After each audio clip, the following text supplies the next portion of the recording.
આપણી સાથે નાનજીભાઈ છે, જેઓ આગાહી કરે છે ફળ ફૂલ ઉપરથી. તેઓ આગાહી કરે છે કે આ વખતે વર્ષ કેવું રહેવાનું છે, ખાસ કરીને ચોમાસું. પરંતુ તેમની આગાહી એ પ્રકારની છે કે આ વખતે 2 વાવાઝોડા આવી રહ્યા છે અને મોટો ખતરો વાવાઝોડાનો છે. સ્વાગત છે આપનું નાનજીભાઈ. પહેલા તો એ કહેશો કે આ વખતે ચોમાસું કેવું છે? ચોમાસું સારું છે અને 12 થી 14 આની વરસ થાય. ચોમાસું બહુ સારું થાય અને પાણીની પ્રશ્ન હલ થાય અને જૂન મહિનાની 10 થી 16 વિશે વાવણી લાયક વરસાદ થાય અને બીજો વરસાદ 25 થી 29 તારીખે અને ઓગસ્ટ 7મો મહિનો ઓગસ્ટ કહેવાય ને, સપ્ટેમ્બર ઓક્ટોબર મે બહુ થાય. આ વખતે વાવાઝોડા આવવાના છે એવી આપે વાત કરી છે. વાવાઝોડા ક્યારે આવશે, કઈ તારીખે આવશે ને શું સાચવવું પડશે? 29/5 આવશે પહેલું વાવાઝોડું. તે પછી 3-6 આવશે. તેકડે વાવણી લાયક વરસાદ થાય. સમજ્યા? કયા વિસ્તારમાં વાવાઝોડાની અસર? વાવાઝોડા સૌરાષ્ટ્રમાં. કયો વિસ્તાર? સૌરાષ્ટ્રમાં એટલે કચ્છથી માંડીને સોમનાથ સુધી. જી. અને સૌથી વધારે અસર ક્યાં થશે? દરિયાપટ્ટીમાં. દરિયાપટ્ટીમાં 30 કિલોમીટરની વિસ્તારમાં. દરિયાથી 30 કિલોમીટર. અચ્છા, તમે અનુમાન કેવી રીતે કરો છો, શું જોઈને? હું વરસાદના કહાણ ઉપરથી કરું છું. સમજ્યા? 2 કહાણ ભેગા થાય ને એટલે વાવાઝોડું થાય. ઉદ્ગમનું ને આતમનું 2 ભેગા થાય એટલે વાવાઝોડું થાય. આ વખતનું અનુમાન કેવી રીતે કર્યું છે? ભાઈ એ કહાણ ઉપરથી જ કર્યું છે મેં. ઠીક છે. મોટું નુકસાન કરશે વાવાઝોડું? નહીં, નુકસાન નહીં કરે, સાધારણ. વર્ષ બહુ સારું થાય. 4 વિષયમાં એમએ છું અને છેલ્લા 30 વર્ષથી આ વનસ્પતિ જીવજંતુની ચેષ્ટાઓ, વનસ્પતિની રૂપ ફળ ફલાદી ઉપરથી હું આગાહી કરું છું અને મારી આગાહી સંપૂર્ણ વૈજ્ઞાનિક ઢબે અને સેટેલાઇટના ચિત્રોને આધારે હું કરું છું. બીજા કોઈ ગ્રહ કે મંડળ કે જ્યોતિષમાં હું ટ્રસ્ટ ધરાવું છું અને છેલ્લા 30 વર્ષથી છેલ્લા 8 વર્ષથી હું 100% આગાહી કરું છું. 2023ના વર્ષમાં વિજ્ઞાન મંડળની અંદર મારો 100% 6 જિલ્લાઓમાં આગાહી સાચી પડી છે અને નંબર મારો ચોથો આવ્યો છે. 9મા પેજ ઉપર બુકમાં આપેલું છે. એ સિવાય મારો આ ચાલુ વર્ષે મારી આગાહી એવી છે કે 48 થી 50 દિવસ વરસાદના રહે છે અને 48 થી 52 ઇંચ વરસાદનું પ્રમાણ રહે છે. આ વખતે વાવાઝોડાની શક્યતાઓ છે ખરી? ચોમાસામાં વાવાઝોડા આવે ખરા? હા, આવી છે. દરિયાઈ કેટલાક મિત્રો વૈજ્ઞાનિક ઢબે ગરમીના પ્રમાણમાં માપે છે. અનલીલોની વાત હું નથી કરતો, પણ અરબી સમુદ્રનો જે કરંટ હોય એમાં જે ઉષ્ણતામાન વધઘટ થાય એને કારણે હળવું દબાણ ઉત્પન્ન થાય. તો અરબી સમુદ્રમાં થયેલા દબાણને કારણે જુલાઈ મહિનાના ઓગસ્ટ મહિનાની અંદર એક વાવાઝોડું આવે જે દરિયા કિનારાને અસર કરે છે, ભાવનગર જિલ્લો અને સોમનાથ જિલ્લાની અંદર. અને આ વાવાઝોડું ખતરનાક હશે? કારણ કે આપણે પહેલા બિપોરજોય વાવાઝોડું જોઈ ચૂક્યા છે, અનેક વાવાઝોડા જોઈ ચૂક્યા છે. આ વખતે જે વાવાઝોડું આવશે, ફરીથી એક વખત કહેશો કે કયા મહિનામાં આવવાનું છે, કઈ તારીખની આસપાસ, કયા જિલ્લામાં, પવનની ગતિ કેટલી રહે, કેવી રીતે અસર કરે? જે વાવાઝોડું ઓગસ્ટમાં આવવાનું છે એ 45 થી 60ની ઝડપે પવન ફૂંકાશે. વરસાદ રૂક કરાવશે, રોકે આવશે અને એનું પ્રમાણ મધ્યમ કદનું રહેશે. જે ભૂતકાળની અંદર જે વાવાઝોડા થયા એના કરતાં એની તીવ્રતા ઓછી રહેશે. વિસ્તારો દરિયાઈ પટ્ટી છેક ભાવનગર જિલ્લાથી શરૂ કરી, ખંભાતના અખાતથી શરૂ કરી અને ઠેઠ દ્વારકાના કચ્છના અખાત સુધીનું અનુભવમાં થાય છે. અને ચોમાસાને લઈને ખાસ, કારણ કે વાવાઝોડું આવે તો ખેતીને પણ નુકસાન થઈ શકે, તો કઈ રીતે આ નુકસાન આપ જોઈ રહ્યા? નુકસાનો એવું છે કે પાક બરોબર પુખ્ત વયનો થયો હોય અને એની અંદર એના ફળ ફૂલાદ બેસતા હોય ત્યારે એને નુકસાની થાય તો ઉત્પાદન જે પાક છે એ ઓછો રહે, જેનું પ્રમાણ 60 થી 70% રહે. જે 100% ધારતા એના મગફળી છે, ધાન્ય પાકો છે, રબ પાકો છે, મસાલા પાકો, જ્યાં જ્યાં વવાતું હોય ત્યાં સૌરાષ્ટ્રનો સમગ્ર કિનારો અને ચરોતરનો થોડોક ભાગ એની અસર રહે. આ મારી આગાહી છે. તો આ વખતે ખેડૂતોએ કયા પાક લેવા જોઈએ ચોમાસામાં? અમારે સૌરાષ્ટ્રમાં મગફળી, પછી માનો કે તેલીબિયામાં સોયાબીન છે, એ સિવાયના કઠોળના પાકમાં મગ, અડદ છે, ટૂંકા પાકો લઈ તો હું કે થોડા દિવસો વરસાદ જૂનમાં જોરદાર થશે. 17-18 પહેલી વાવણી અને 25 બીજી વાવણી થશે, ત્યારે પછી એ વાવે તો એનું ઉત્પાદન એની ધારણા પ્રમાણે થાય. તો વાવણીનો બીજો તબક્કો છે એ વધારે ત્યારે વાવવું જોઈએ એવું આપો છો? હા, એવું કે. તો ફરીથી કહેશો કે ખેડૂતોએ પહેલી વાવણી ક્યારે કરવી જોઈએ, વહેલા ઉતાવળ કરવી જોઈએ, ન કરવી જોઈએ? કારણ કે ઘણી વખત એવું થાય છે કે થોડો વરસાદ થાય તો લોકો વાવણી કરી દેતા હોય, તો શું સલાહ આપશો? એમાં એવું છે કે શરૂઆતના પાણી હોય અને ઓરવીને અગાઉ આગોતરા વાવેતરો થયા હોય એના માટે 100% લાભ પહેલી વાવણી થાય તે. કારણ કે જે મોલ છે એ 15-20 દિવસનો થયો હોય અને જો ત્યારે વાવી પાછી મગફળી તો મધ્યમ મુદતના મગફળીની જાતો વાવવી જોઈએ, જે ટૂંકી જાતો આપણે કહીએ છીએ. એની અમારે સૌરાષ્ટ્રમાં તો છે પેલું મગફળીનું સંશોધન કેન્દ્ર, એ જે ભલામણ કરે ને એ વાવવી જોઈએ. હસમુખભાઈ આપણી સાથે છે, જેઓ પણ છેલ્લા 30 વર્ષથી આગાહી કરે છે કે ચોમાસું કેવું રહેશે, ખાસ કરીને સૌરાષ્ટ્રમાં કેવો વરસાદ પડશે અને દેશની પરિસ્થિતિ કયા પ્રકારની રહેવાની છે. તો પહેલાં જ આપણે મળીએ હસમુખભાઈ સાથે. આપનું સ્વાગત છે.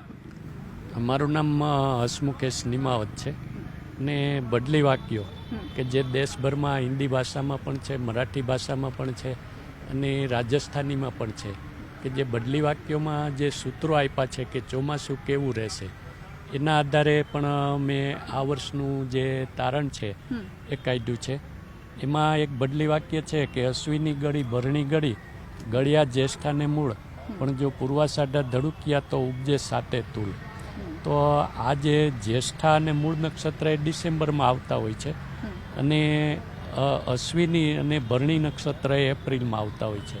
આ બદલી વાક્યનું કહેવાનું એવું છે કે અશ્વિની, જ્યેષ્ઠા મૂળ ડિસેમ્બરના અને એપ્રિલના આપણે રેવતી, અશ્વિની અને ભરણી એમાં જો વરસાદ થાય તો ચોમાસું નબળું રહે. પણ એ જે નબળું ચોમાસું રહેવાના આપણને કારણ જોવા મળ્યા કે એમાં માવઠાના વરસાદ થયા. પણ એના પછી જો પાછા સૂર્યનું પૂર્વાષાઢા નક્ષત્ર એમાં વરસાદ થાય કે જે 29 ડિસેમ્બરથી 10 જાન્યુઆરી સુધી રહેતું હોય છે, એમાં જો વરસાદ થાય તો જે દોષ ઊભા થયા હતા નક્ષત્ર વરસાદના એ ટળી જાય અને ચોમાસું સારું રહે. એવી જ રીતે રેવતી, અશ્વિની અને ભરણી નક્ષત્ર કે જે 1/4/24થી રેવતી નક્ષત્ર એપ્રિલમાં એટલે 1 એપ્રિલથી શરૂ થાય અને ભરણી નક્ષત્ર છે એ 13/5 સુધી ચાલુ રહેતું હોય છે. એટલે એપ્રિલ મહિનાના માવઠાના વરસાદ છે એને પણ ચોમાસા માટે હાનિકારક કહેલા છે. હવે એમાં જો વરસાદ થયા હોય તો એનું નિવારણ છે કે કૃતિકામાં 13/5થી 24/5 દરમિયાન, એટલે 24 તારીખ 23-24 દરમિયાન જો વરસાદ થાય તો આ બધા દોષ ટળી જાય. આમાં ચોમાસા પહેલાં જે પૂર્વાષાઢા નક્ષત્રમાં વરસાદ થવા અને કૃતિકા નક્ષત્રમાં એપ્રિલ એન્ડ અને 24/5 સુધીમાં વરસાદ થવા એને સારા કીધા છે. તો આ બેમાં જો વરસાદ થયા હોય તો ચોમાસું સારું રહે. એટલે મેં ઇન્ટરનેટ ઉપરથી આપણા દેશના રાજ્યો કે એમાં આ જે તારીખોમાં વરસાદ થયા એની નોંધ કરી તો પૂર્વાષાઢાના વરસાદ છે એ જે રાજ્યમાં થયા છે અને કૃતિકામાં પણ થયા છે એ બેમાં વરસાદ સારું ચોમાસું બતાડે છે. તો એવા જે રાજ્યો છે એ વેસ્ટ મધ્યપ્રદેશ, ઈસ્ટ મધ્યપ્રદેશ, ગુજરાત, સૌરાષ્ટ્ર, કચ્છ, કોકણ, ગોવા, મધ્ય મહારાષ્ટ્ર, મરાઠાવાડ, વિદર્ભ, છત્તીસગઢ અને તામિલનાડુ, કર્ણાટક, કેરળ, આ બધા રાજ્યોમાં આ 2 નક્ષત્રના સારા સંકેત આપતા વરસાદ થયેલા છે. એટલે આ રાજ્યોમાં ચોમાસું છે એ ઘણું સારું રહે. એ ઉપરાંત માત્ર કૃતિકામાં પણ સારા વરસાદ બતાડ્યા હોય એવું મરાઠાવાડ છે, વિદર્ભ છે, છત્તીસગઢ છે, આંદામાન નિકોબાર, આંધ્રપ્રદેશ, તેલંગણા અને રોયલ સીમા એમાં કૃતિકામાં વરસાદ થયા છે, પૂર્વાષાઢામાં નથી થયા. તો કૃતિકાના વરસાદ પણ સારું ચોમાસું સૂચવે. એટલે આ રાજ્યોમાં પણ ચોમાસું છે એ સારું રહે. હવે પૂર્વાષાઢા અને કૃતિકા બેયમાં વરસાદ ન થયા હોય અથવા ઓછા રહ્યા હોય તો ત્યાં ચોમાસું નબળું રહેવાનો સંભવ છે. તો એવા જે રાજ્યો છે એ હરિયાણા, ચંડીગઢ, દિલ્હી ને પંજાબ, હિમાચલ પ્રદેશ, જમ્મુ કાશ્મીર, લડાખ અને એ પછી એક ઓરિસ્સા છે એમાં પણ પૂર્વાષાઢા પહેલાં વરસાદ 1600% પડ્યો પણ પૂર્વાષાઢામાં ન પડ્યો અને રેવતી, અશ્વિની, ભરણીમાં વરસાદ ઘણા પડ્યા પણ કૃતિકામાં જે સારા સંકેત આપતો થવો જોઈએ એ માત્ર 75% રહ્યો, એટલે ઓરિસ્સા પણ કદાચ થોડુંક નબળું રહી શકે. બાકી આટલા રાજ્યો સિવાય ઓલ ઓવર જે દેશના બાકીના બધા રાજ્યો છે એમાં એકંદરે ચોમાસું સારું રહે. ચોમાસાની ચાલ આપણે જોઈએ તો 30 મેથી 1 જૂન દરમિયાન એ કેરળ અને દક્ષિણ ભારતમાં ચોમાસું વિધિવત પ્રારંભ થઈ જાય. 26 જૂન સુધીમાં ચોમાસું છે એ દેશભરમાં ફેલાય, પણ 26 જૂન પછી ચોમાસું પાછું દક્ષિણ તરફ સંકોચાતું જોવા મળે અને સ્થગિત થતું જોવા મળે. 14 જુલાઈ સુધી અને આમ તો 31 જુલાઈ સુધી આ સમયગાળો રહે, પણ એમાં 14 જુલાઈથી ફરી પાછું ચોમાસું સક્રિય થતું જોવા મળે અને આગળ વધતું જોવા મળે. આ રીતે ચોમાસું જૂનમાં પ્રારંભ થઈ અને ફરી પાછું થોડું સ્થગિત થતું જોવા મળે અને સપ્ટેમ્બર માસમાં પણ વરસાદ થાય અને એકંદરે જૂનથી સપ્ટેમ્બર સુધી વચ્ચે 1-2 વાયરા આવે, પણ ચોમાસું છે એ સારા વરસાદવાળું રહેશે એવું મારું અનુમાન છે. ટકાવારી કહી શકો, કેટલો ટકા વરસાદ થઈ શકે? ટકાવારીની દ્રષ્ટિએ કહીએ તો જે રાજ્ય અમે આમાં જે રાજ્યવાર બતાડ્યું એમાં સારા ચોમાસાવાળા જે રાજ્ય બતાડ્યા છે એની પોતાની જે સરેરાશ હોય છે, જેમ કે ગુજરાતની 35 ઇંચ આસપાસની સરેરાશ છે, તો ગુજરાતમાં ચોમાસું ઘણું સારું રહે એટલે 35 ઇંચથી વધારે વરસાદ, 100%થી વધારે વરસાદ એ બધા રાજ્યોમાં, ગુજરાત, સૌરાષ્ટ્ર અને જે સારા બતાડ્યા એમાં બધામાં 100%થી વધારે વરસાદ રહે.